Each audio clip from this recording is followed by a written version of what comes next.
Welcome to Sunil Excel Tricks. Subscribe if you like it, please share it. Hello friends, hope you are doing good. Today we are going to teach you the static lookup. See here we have multiple names and we want to get the sales and the status. So like this we want maybe more multiple fields and options. So we'll teach you today how to get it. So VLOOKUP is same. So as we know last video we have teach you, so you can go to refer the last video.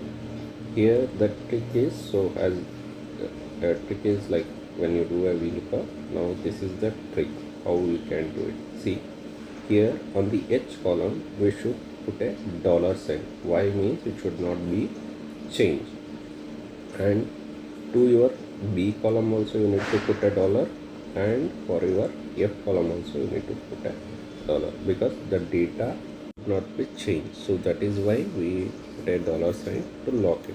So here you can see the data is stagnant. Now copy paste also, see the data is not varied, but if you not put a dollar the data will get vary. So now here I will show you. See now where is the sales of this agent. So you can see the column 1 and 2.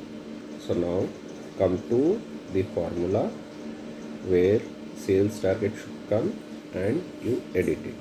So now it is 2 and this is 4. So when you select for the one sales guy, so you can see sales also change, status also change. Like this you can use the static lookup as per your requirement. Please comment what you like to learn.